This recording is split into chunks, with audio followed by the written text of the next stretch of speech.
여러분 포방터 시장이라고 좀 아십니까? 백종원의 골목식당이라는 프로그램의 이후에 나온 시장인데 저는 이 포방터 시장이 어디 붙어 있는 시장인지를 몰랐거든요. 그런데 이 프로그램 이후에 이 시장이 어디 있는지 검색하게 되었습니다. 검색을 해보니까 서울의 서대문구에 위치해 있는 시장이더라고요. 저는 포방터라고 하기에 어디 시골 어디에 시장인 줄 알았는데요. 서울특별시, 특별시 하니까 여러분들 안 놀라시네요. 서울특별시에 있는 시장이었습니다. 이 시장에서 가장 유명한 식당이 연돈이라는 돈가스 집이었는데요. 여러분 프로그램을 보신 분들은 거기 치즈 돈가스에 치즈가 철철 흘러 넘치는 것을 여러분들이 봤을 겁니다. 그런데 이 연돈이라는 돈가스 가게가 포방터 시장을 떠나서 작년 연말에 이제 제주도로 간다는 소식이 들렸습니다. 저는 인터넷을 통해서 그것을 확인하게 되어졌는데 그래서 제주도로 간다라는 기사를 제목을 딱 보고 이제 장사가 참 잘 됐구나. 그래서 이제 좀 사업을 확장을 해서 이제 제주도로 가는 거구나라고 생각을 했어요. 그런데 실상 그게 아니더라고요. 자세한 상황을 이렇게 보니까 장사가 너무 잘 돼서 사람들이 이렇게 붐비니까 그 동네 사람들이 이렇게 막 민원을 넣고 또 괴롭히는 사람들이 이렇게 나타난 것 같더라고요. 그래서 더 이상 버티지 못하고 또 그 시장을 이제 떠나게 된 거죠. 조금 잘 되니까 이익을 나눠 먹으려는 사람, 그리고 시기 질투하는 사람, 이런 사람들이 이제 벌떼같이 일어나서 덤벼든 것입니다. 자, 그런데 여러분, 이런 포방터 시장의 모습이 이 시장의 한 곳만의 문제인 것 같습니까? 혹 우리가 살아가는 이 시대의 단면을 보여주는 것 같지 않습니까? 갈등을 넘어서 서로가 서로에게 적대적이고 사분오열로 갈라져 있는 이 시대를 우리나라의 현 모습을 보여주는 것 같았어요. 2018년도에 한국행정연구원이라는 곳에서 사회통합실태조사라는 걸 했는데요. 우리나라의 갈등이 굉장히 심각하대요. 갈등 중에서 가장 높은 갈등이 뭐냐 하면 이념의 갈등인데 국민의 87%가 이 갈등을 느끼고 심각하다라고 이제 체크를 했어요. 그 다음은 빈부 갈등, 그 다음이 노사 갈등, 이어서 세대, 종교, 남녀 갈등 등 갈등의 종류와 깊이가 점점 다양해지고 있다라고 이제 분석을 했습니다. 이 갈등으로 인한 사회적인 손실이 어마어마한데요. 보고서에 따르면 이 갈등의 수준이 OECD 평균 수준으로만 회복되어져도 우리나라의 실질 GDP가 0.2%, 약 4조 원 정도 추가 상승할 것이라고 보고 있습니다. 그런데 여러분, 이런 이해 당사자들 간의 이익 추구가 극한 상황, 그리고 더 나아가서 갈등을 해결해야 할 정치 세력과 언론 등에서 이 갈등조차도 부추겨서 자신들의 이익을 위해서 수단으로 삼는 모습을 볼 때 작금의 한국 사회의 모습에는 희망이 보이지 않습니다. 자, 이렇게 정글과 같이 서로가 서로를 물어뜯으려고 혈안이 되어 있는 이 세상에서 하나님께서는 전혀 다른 어떠한 존재, 어떠한 공동체를 이 세상에 두셨어요. 그게 뭔가? 바로 교회입니다. 여러분, 교회의 위대함은 어디에서 오는가? 교회의 위대함은 탁월함에서 오는 게 아닙니다. 교회의 위대함은 다름에서 옵니다. 아무리 교회가 세상보다 탁월하다 하더라도 세상은 감동하지 않습니다. 그러나 교회가 세상과 다를 때 교회를 위대하게 바라보게 되어집니다. 그렇다면 교회가 어떻게 그 다름을 나타내야 하는가? 저는 교회의 하나됨이 세상과 교회의 가장 큰 차이라고 생각합니다. 경쟁과 비난, 시기와 질투, 이익에 따른 합종 연행이 가득한 세상은 도무지 흉내도 낼 수 없고, 아니 상상조차도 할 수 없는 것이 이 하나됨입니다. 하나님은 교회를 예수 그리스도를 머리로 해서 한 몸이 되게 하셨습니다. 오늘 우리가 읽은 이 에베소서는 바울의 옥중 서신으로 교회가 무엇인지에 대해서 잘 설명해 주는 책입니다.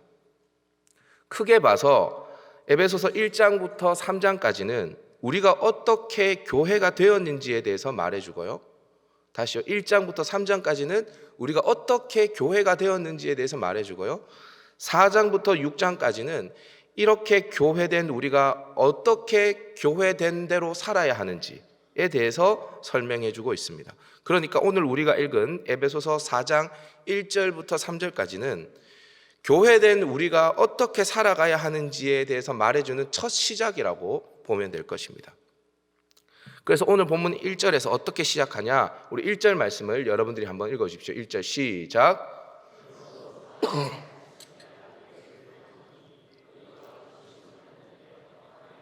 예, 4장이 들어서 가장 먼저 등장하는 단어는 그러므로라는 단어입니다. 그러므로라고 말한 뒤에 너희가 부르심을 받은 일에 합당하게 행하라 라고 말합니다. 이 말이 뭐냐? 너희가 어떻게 구원받았는지, 너희가 어떻게 교회가 되었는지 알지? 그러므로 너희는 거기에 합당하게 살아야 해 라고 말하는 것이죠. 그러면 합당한 삶이 뭔가? 교회로 하나님께서 우리를 세워주셨는데 거기에 합당한 삶이 뭔가? 그 첫 해답을 오늘 본문 3절에서 주고 있습니다. 우리 3절 말씀 다 같이 한번 읽어보십시다. 시작. 평안에 매는 줄로 성령이 하나 되게 하신 것을 힘써 지키라. 아멘. 그러므로 이후에 처음 나오는 명령어입니다. 지키라라는 명령이 등장합니다. 뭘 지키냐? 성령이 하나 되게 하신 것을 지키랍니다. 그럼 성령이 뭘 하나 되게 하셨는가? 그 후문맥을 살펴보면 성령이 하나 되게 하신 것이 교회라는 것을 알 수 있습니다. 자, 그러니까 바울이 교회로 부름받은 자의 합당한 삶에 대해서 말하면서 가장 먼저 포문을 연 게 뭐냐 하면 하나됨이에요. 교회의 하나됨. 자, 여러분 성경을 나중에 집에 가서 한번 펼쳐보시면 좋을 텐데 에베소서 5장에 가면, 그리고 또 6장 초반부에 가면 부부 관계에 대해서, 또 자녀와 부모와의 관계에 대해서 어떻게 해야 하는지를 말해줍니다. 그리고 6장 중반부에 가면 종과 상전의 관계에 대해서 말해주고 있어요. 자, 지금으로 말하면 부부 관계, 그리고 자녀와 부모 관계, 이게 뭡니까? 가정생활이죠. 가정생활. 그리고 종과 상전의 관계는 뭡니까? 지금으로 말하면 직장생활이에요. 직장생활.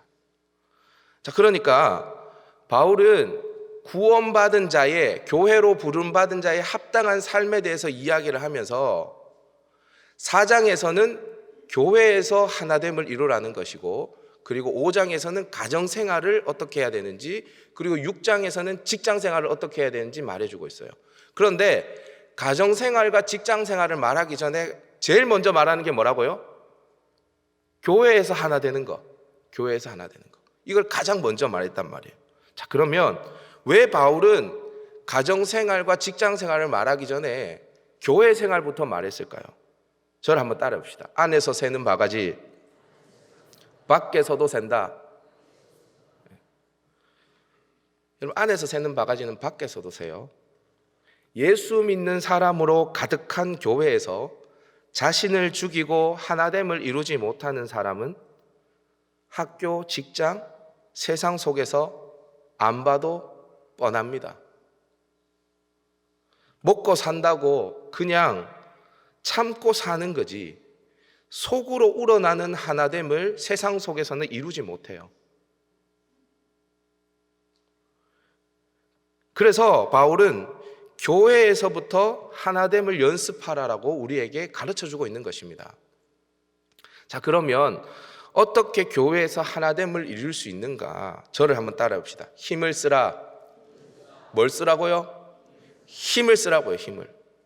우리 3절 말씀을 다 같이 유심히 다시 한번 읽어보도록 하십시다. 시작.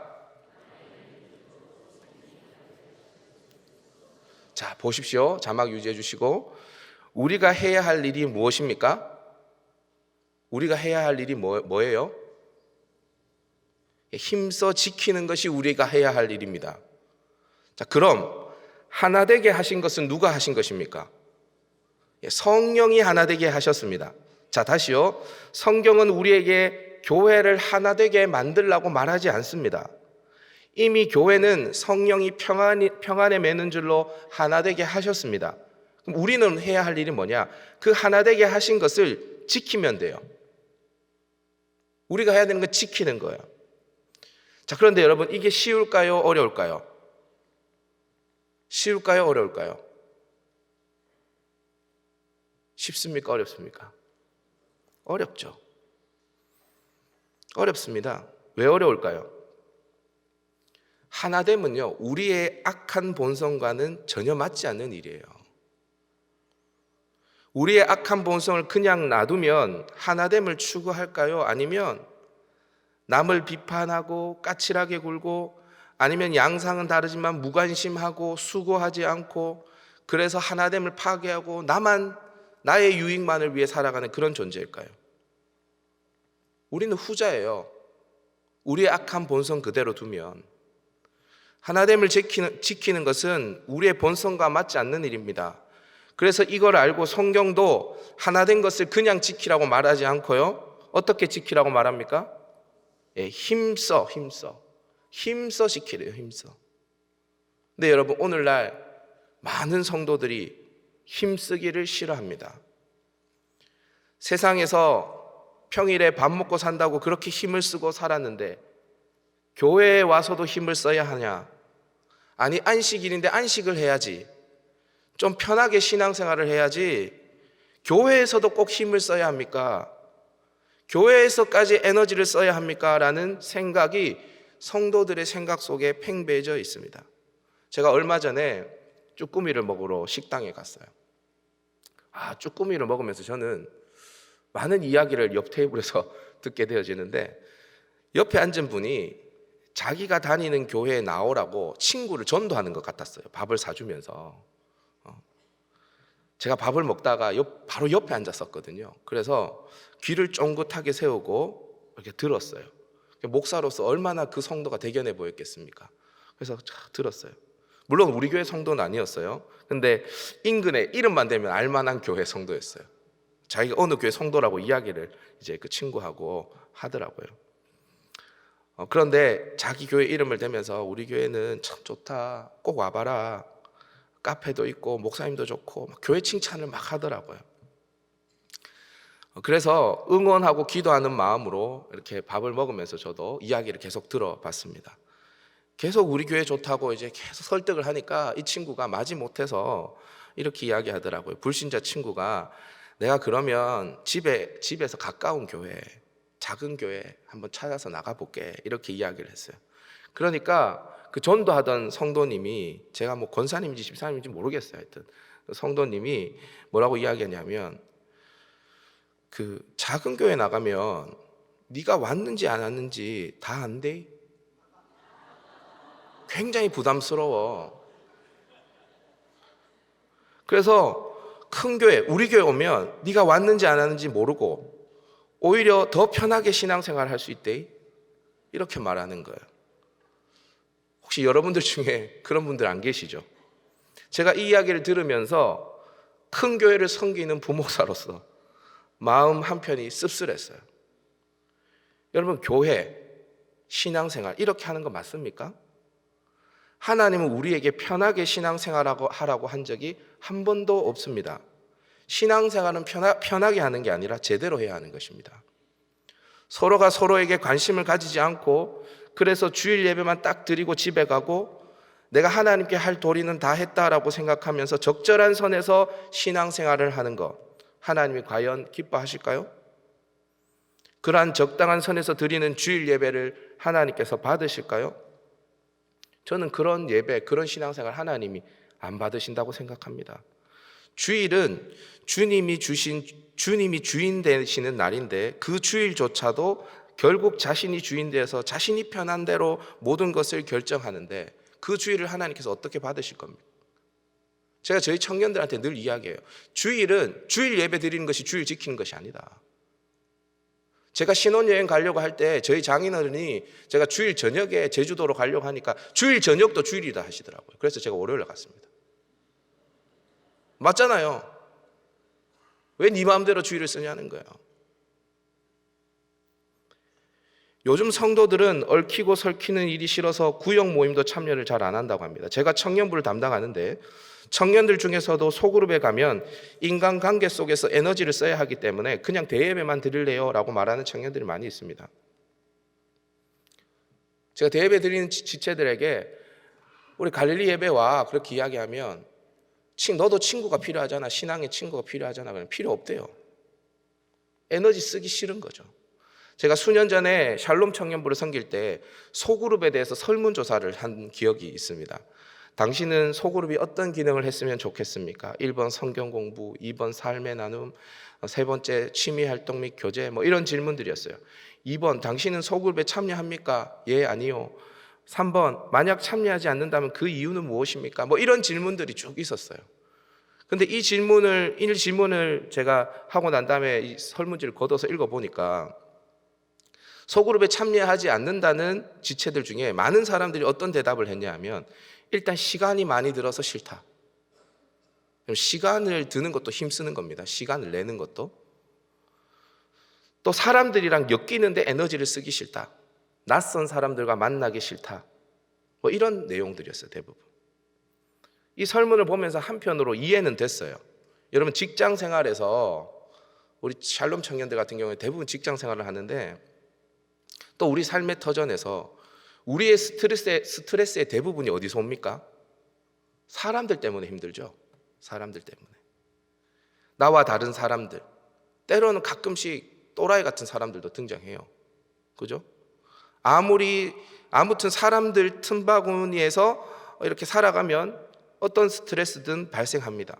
그런데 주일에 교회에 와서 나와 다른 사람들, 말이 안 통하는 사람들, 나보다 나이도 어리고 나보다 나이도 많고 이런 사람들, 별로 안 친해지고 싶은 사람들과 얽히는데 에너지를 쓰기 싫죠. 평일에 일도 바쁜데 구역 모임 이런 데 갈 에너지가 안 생기죠. 그래서 그냥 주일 예배만 드리고 하나님께 할 도림만 하고 11조만 드리고 나는 주일을 지켰다, 그리고 하나님 앞에 신앙생활 잘하고 있다라고 생각할 수 있습니다. 그런데 여러분, 다시 질문드리지만 하나님께서 이렇게 신앙생활 하는 것을 기뻐하실까요?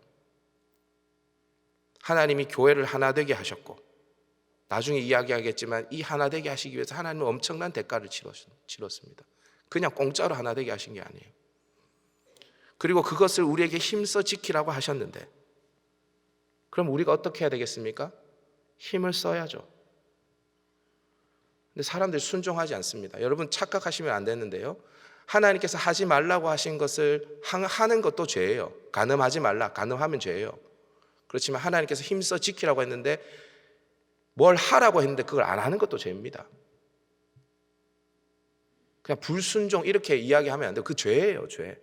힘을 쓰지 않으면 죄예요. 하나님 앞에, 그 말씀 앞에 우리가 순종해야 합니다. 구역 모임에 참여를 해도 되고 안 해도 되는 것은 선택이 아닙니다. 선택이 아니에요. 빌립보서 2장 1절에서 4절 말씀을 바울이 우리에게 이렇게 명령을 하는데 우리 다 같이 한번 읽어보도록 하십시다. 시작.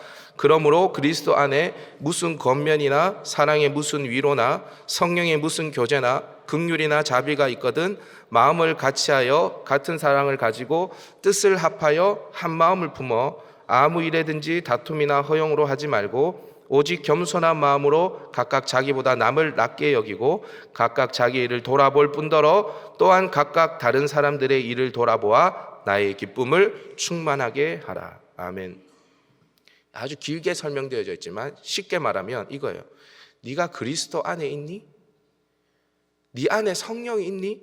그럼 한 마음을 품고 너의 일을 돌아볼 뿐만 아니라 서로의 삶을 돌아보는 그런 삶을 살아야 해 라는 거죠.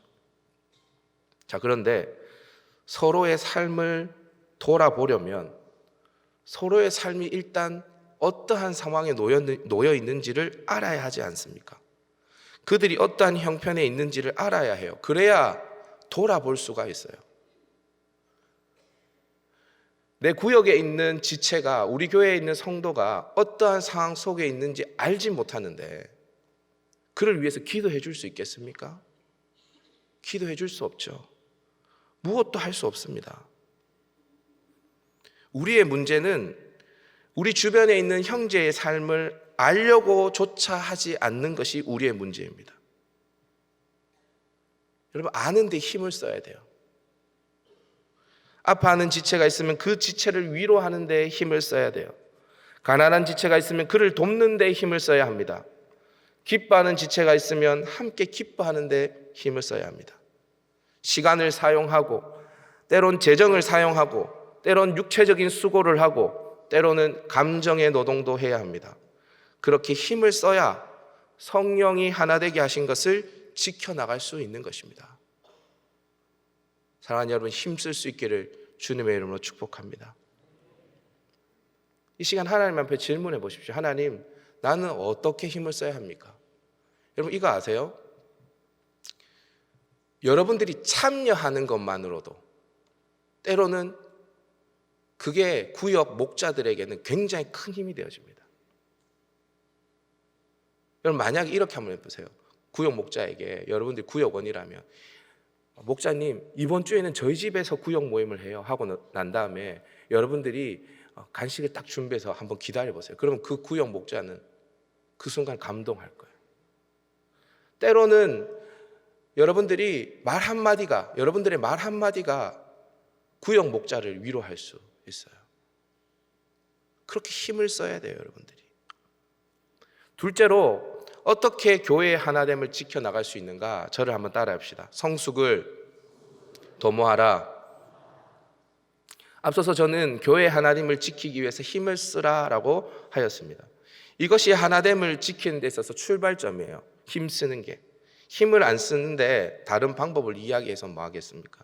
자, 그럼 여러분이 교회의 하나됨을 위해서 힘을 쓰기로 마음을 잡수셨다면 구체적으로 어떻게 힘을 써야 하는가? 오늘 본문 3절에서 성령이 하나 되게 하신 것을 힘써 지키라라고 말씀하는데 그 말씀 이전에 2절에 구체적으로 어떻게 힘을 써야 하는지에 대해서 나오는데요. 우리 2절 말씀 한번 읽어보도록 하십시다. 시작. 모든 겸손과 온유를 하고 공동 번역에서는 이 부분을 다음과 같이 번역을 하고 있는데 잘 들어보시기를 바랍니다. 겸손과 온유와 인내를 다하여 사랑으로 서로 너그럽게 대하십시오. 교회의 하나됨을 힘써 지키는데 어떻게 지켜야 되는가? 너그럽게 대하셔야 돼요. 너그럽게. 겸손과 온유, 오래 참음과 사랑으로 서로 너그럽게 대해야 됩니다. 너그럽게 대하려면 겸손과 온유, 오래 참음, 사랑이 없으면 불가능해요. 여러분, 이 모든 게 힘써야 하는 일입니다. 힘써야 하는 일. 앞서서도 말씀드렸지만 겸손, 온유, 오래 참음, 사랑, 용납, 너그러이 대하는 것, 이런 것들은 우리의 본성과는 전혀 맞지 않는 일입니다. 힘을 써야 이걸 할 수가 있어요. 바울은 교회 공동체 하나됨을 지키기 위해서 이런 우리의 본성과 다른 성품을 공동체 안에서 힘써 나타내라고 우리에게 명령하고 있는 것입니다. 여러분, 교회 안에는 정말 다양한 사람들이 모여 있습니다. 어떤 목적을 다르게 두고 있는 사람들도 있고요. 그죠? 그리고 기질과 성품이 다 다릅니다. 자라온 환경도 다 다르고요. 그런데 여러분, 이렇게 다른 게, 다양한 것이 정상일까요? 비정상일까요? 정상입니다. 극히 정상적인 것입니다. 성경은 이미 교회를 한 몸으로, 그리고 우리 한 사람 한 사람을 그 몸에 붙어 있는 지체로 표현합니다. 우리 각 사람의 기능은 다양하고 은사도 다양하다라고 말하고 있어요. 다양한 것은 당연합니다. 다 달라요. 다 달라요. 성경이 우리를 다양하다고만 말하냐? 아닙니다. 다양한 것만 아닙니다. 우리는 다 연약합니다. 다양한데 연약해요. 하나님은 여러 사람들 중에 약하고 약한 사람, 그리고 미련하고 미련한 사람들을 택하셔서 교회로 우리를 불러주셨습니다. 교회의 일원이 되게 하셨습니다. 그러니까 당연히 교회 안에는 연약한 사람들, 아직 성숙되지 못한 사람들이 가득 차 있습니다. 나는 성숙해 있고 저 사람은 비성숙해 있고, 그렇지 않습니다. 여러분, 우리는 다 비성숙한 사람입니다.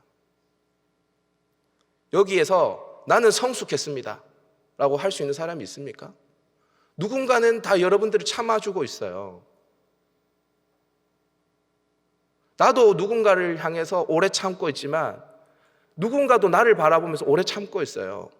우린 다 성숙해 가야 할 사람입니다. 이러한 교회 안에서 당연히 성숙을 연습해 가는 게 쉽지 않죠. 그렇지만 반대로 생각하면 그렇기에 교회는 성숙을 연습하기에 최고의 훈련소이고, 그리고 나 또한 연약한 자로서 누군가에게 용납을 받으면서 성숙해야 할 사람이기에 나도 교회에서 도움을 받고 있는 거예요. 제가 경산중앙교에서 원래 사역한 지가 이제 12년 차입니다. 꽤 많이 했죠. 제가 여기 20대 신학교 처음 들어갈 때 모습을 보신 분들도 꽤 많이 계세요. 제가 한 교회에서 오래 있다 보니까 이제는 유치원 때 봤던 아이가 저희 갈릴리 청년부에 입학을 했어요. 그런데요, 이렇게 오랫동안 한 아이의 역사를 바라보니까 참 재미난 일들이 많이 일어납니다. 얼마나 재밌겠어요. 저는 가끔씩 재밌거든요. 여러분, 이런 생각을 해봤어요. 어떤 아이가 남자친구랑 헤어졌다고 막 울거든요. 그래서 저한테 찾아와서 억울하다고 막 이야기를 하는데 결혼해서 애 낳고 지금 잘 살고 있습니다. 이런 거 보면 참 웃겨요. 그러면서 어떤 생각이 드냐면 12년 동안 바라보는 나도 이렇게 참 웃기고 재밌는데 영원하신 하나님이 나의 삶을 바라볼 때 진짜 재밌겠다 라는 생각이 많이 듭니다. 그런데 어떤 일들이 막 일어나냐면 이 한 아이의 역사를 쭉 대충 아니까 제가 사실은 누구랑 사귀었는지 헤어졌는지 사귀었다가 헤어졌는지 다 알고 있거든요. 쫙 스토리를 다 알고 있어요. 스토리를 다 알고 있어요. 그러니까 재미있어요. 어떤 애가 저를 찾아와서 그러니까 자기 소그룹에 이 친구는 리더인데, 우리 갈릴리 리더인데 자기 소그룹에 어떤 형제 자매가 교제를 하는데 자기가 봤을 때 이건 아니라는 거예요. 이거 아닌 이유가 뭐냐면 이 친구가 헤어진 지 얼마 안 됐는데 다른 친구를 만났다는 거예요. 우리 갈릴리에서는 그것을 전문 용어로 환승이라고 하거든요. 환승. 환승했다는 거예요. 환승. 1호선에서 2호선 환승했다는 거예요. 그게 안 된다는 거예요. 그래서 제가 속으로 뭐라고 했냐, 야, 니도 몇 년 전에 그랬잖아. 제가 속으로 그렇게. 그래서 너도 몇 년 전에 나한테 혼났으면서 지금 네 생각을 못하고 지금 그런 마음이 제 마음에 들어요. 제가 지금 뭘 이야기하냐면요, 우리는 서로 용납받아야 할 연약한 존재라는 거예요. 제가 목사지만요, 수년 전의 저의 모습을 제가 지금 바라보면 진짜 부끄러울 때가 진짜 많아요. 그게 무슨 이야기냐면 그때 누군가는 저를 참고 기다려줬다는 거예요. 물론 지금도 그렇게 기다려주는 사람이 있겠죠. 누군가는. 여러분, 나는 완전하고 나는 참기만 하고 그런 사람이 있을까요? 앞서서도 말했지만 우리 다 교회 안에서 성숙해 가는 것입니다. 사랑하는 여러분, 힘을 쓰되 서로의 성숙을 도모하는 데 힘을 써서 교회의 하나됨을 지켜갈 수 있는 저와 여러분 되기를 주님의 이름으로 축원드립니다. 제가 딸과 아들이 있어요. 5살, 3살인데 두 자녀를 양육하면서 제일 행복할 때가 언제인지 아세요? 서로가 서로를 아껴줄 때입니다. 그걸 바라본 아빠의 마음은 이루 말할 수 없을 만큼 행복합니다. 그래서 제가 이런 사진을 참 좋아하는데, 우리 아들, 딸 사진을, 이런 사진을 참 좋아하는데 이런 사진을 진짜 좋아합니다. 서로 안아주고 뒤에서 백허그 하고 있잖아요. 그죠? 누나는 괴로워하는데 이런 사진들을 굉장히 좋아합니다. 왜 그러냐 하면 제가 이런 모습을 보면서 둘이 서로 아껴주는데 제 마음이 뭉클해지는 거예요. 왜 뭉클해지냐 하면 하나님 아버지도 우리가 그렇게 서로 사랑하면 행복하시겠구나 라는 생각이 들었어요. 여러분, 그거 아십니까? 하나님이 이 행복을 누리기 위해서 예수 그리스도를 보내어서 그의 육체로 중간에 막힌 담을 허시고 둘을 하나로 만드셨습니다. 제가 앞서서 말씀드렸죠? 이 하나됨은 그냥 이루어진 것이 아닙니다. 예수님께서 십자가의 죽으심으로 중간에 막힌 담을 허셔서 유대인과 이방인을 하나 되게 하시고 교회를 하나 되게 하신 것입니다. 하나님이 이런 희생을 치렀어요. 이 희생이 헛되지 않도록 하기 위해서 우리가 해야 할 일은 뭐냐? 힘을 쓰는 것입니다. 교회 안에서 겸손과 온유, 오래 참음으로 서로 너그럽게 대하는 이 성숙에 힘을 써야 하는 것입니다. 힘을 쓰지 않는 것은 예수 그리스도의 죽음을 모욕하는 것입니다. 그냥 교회에서는 편하게 신앙생활하는 것이 교회가 아닙니다. 이 하나됨을 힘써 지켜야 하는 것입니다. 오늘 이 시간 하나님, 내가 어떻게 힘을 써야 합니까? 어떻게 힘을 써야 그 예수 그리스도의 죽음을 모욕하지 않는 사람으로 살아갈 수 있습니까? 내가 겸손해야 합니까? 온유해야 합니까? 오래 참아야 합니까? 아니면 용납해야 합니까? 무엇을 해야 합니까? 여러분들이 하나님께 질문하시고 한 가지라도 여러분들의 삶에 힘쓰는 삶이 일어날 수 있기를 주님의 이름으로 축원드립니다.